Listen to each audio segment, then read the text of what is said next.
looking at two different levels today. We're looking on the PlayStation 3 in a vehicle capture the flag map called Metropolis, and we're going to be on the PC looking at one of our Warfare maps. It's a recreation of Torland. So we're going to go ahead and jump in here. As you can see, this is kind of like downtown Necra City.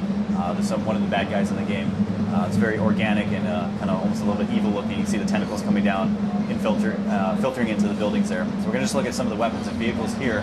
So let's go ahead and just jump into one of our Vipers. As you can see, it's almost breathing there. It's very organic, very insectoid kind of looking. Once you jump in there, you hear it growling a little bit at you. We're going to just cruise that down here so we can get up on our ledge. It's got ricocheting bullets. And we'll set her down up here. And go ahead and just check out some of the lighting on that. As you see the gleam on the vehicle as I move past. Also on the character, you'll see just how the lighting and shadows are self-cast on the character and on the ground going through the grate there. And then just check out that vista. Sometimes we go by so fast you don't get a chance to check out just how cool the game looks. But I mean, that looks like an artist painting right there. It's just amazing. It's one of my favorites. So let's cruise back into a Viper here.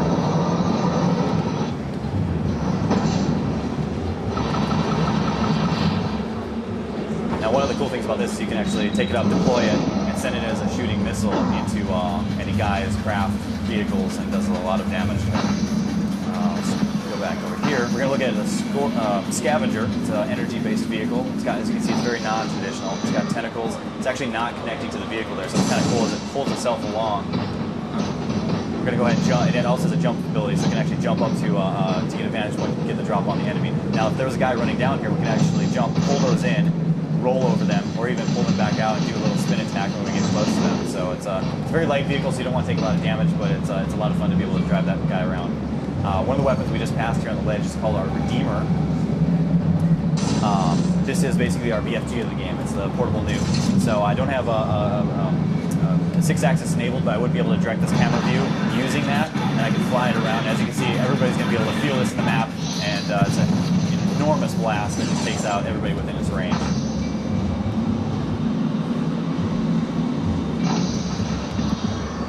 As you see those tentacles coming down to the building there.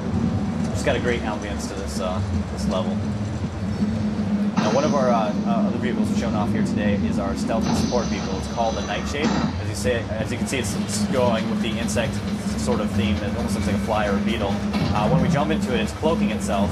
The enemies can actually see it a lot more cloaked than we are right now. We're just seeing it because we're inside it. But it has no offensive weapons. What we're trying to do here is provide for the defensive player likes to stick back and do a support type role. Here's they can drop down different deployables. For instance, here's our spider mines that sink into the ground. So we're going to drop those down and actually move this guy out of the way. I'm going to be vulnerable while I'm doing that, so I want to make sure that nobody else is around. Now, these are activated by proximity, a little bit hard to see, but if there's guys coming down this corridor here, I'll be able to pull these guys out manually using the targeting laser on my Avro here and send them around. So as you can see, they all jump out. You can play Pied Piper, send them down the hallway to attack a guy that's coming, and they'll go and sit there. They'll jump and attach themselves and explode to whatever characters are coming, so it's very cool. Another deployable that we're showing here is what we're calling the stasis field. Now, this is kind of a choke point for characters that are coming through, so I'm going to go ahead and jump down here and see if I can slow them down a little bit. By doing this, I'm going to drop that stasis field, which you'll see grow there. Now, any weapons, vehicles, ammo, anything that's going through this ordnance is going to be slowed down through time. So, as you can see, it's very slow. Now, let me jump back out there and show you what happens when we fire through it.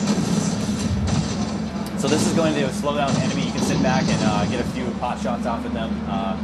Also, show you one of the missiles. That's my favorite. As you can see, it's slowed way down. And when it comes out the other side, it speeds up and picks up its original momentum. It's very cool. Now, why would you want to do that? Well, you maybe want to throw that down your flag. That way, guys will have to jump through that to capture your flag. You'll be able to sit back there with a sniper rifle and pick them off by one. So.